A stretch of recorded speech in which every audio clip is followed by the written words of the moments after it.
हरलेत किंवा कमी मताने जिंकले, सगळ्यांचीच मागणी आहे की ईव्हीएम नव्हे तर बॅलेट पेपर आम्हाला पाहिजे.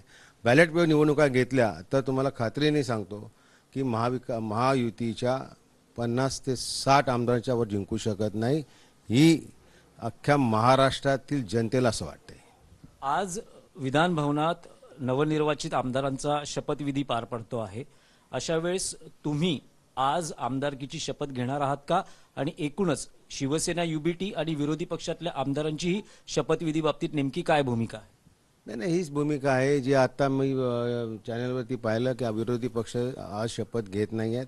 जो निर्णय विरोधी महाविकास आघाडी घेईल त्या निर्णयाशी मी सहमत आहे. नाही, पण आज शपथ नाही घेत आहात, उद्या सुद्धा ही आमदारांचा शपथविधी होणार आहे. कदाचित सगळ्याच आमदारांनी बहिष्कार टाकला तर कदाचित पुढेही हा वेगळ्या पद्धतीने शपथविधी होऊ शकतो. तर बहिष्काराची कायमस्वरूपी भूमिका आहे की ही प्रातिनिधिक भूमिका आहे? मला याची कल्पना नाही, परंतु ज्या प्रकारे रिझल्ट लागलेला आहे, हा रिझल्ट आमच्या सगळ्यांचं म्हणणं आहे की हा रिझल्ट ईव्हीएम मशीन मॅनेज करून ईव्हीएम मशीनमध्ये सेटिंग करून हा त्यांचा विजय आहे. आणि त्यामुळे एवढा महाविकास आघाडीचा पराभव होऊच शकत नाही याची खात्री संपूर्ण जनतेला आहे. म्हणून माझी आणि महाविकास आघाडीची मागणी अशी आहे की परत एकदा निवडणुका घ्या, पण त्या ईव्हीएमवरती नव्हे तर बॅलेटवरती घ्या. दूध का दूध, पाणी का पाणी होऊन जाऊ दे.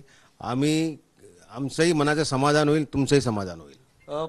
ज्या प्रकारे हे आरोप किंवा टीका महाविकास आघाडीच्या पराभूत उमेदवार किंवा विजयी उमेदवारांकडून होते, भाजप आणि महायुतीच्या नेत्यांचं म्हणणं आहे जेव्हा महाविकास आघाडीचे नेते किंवा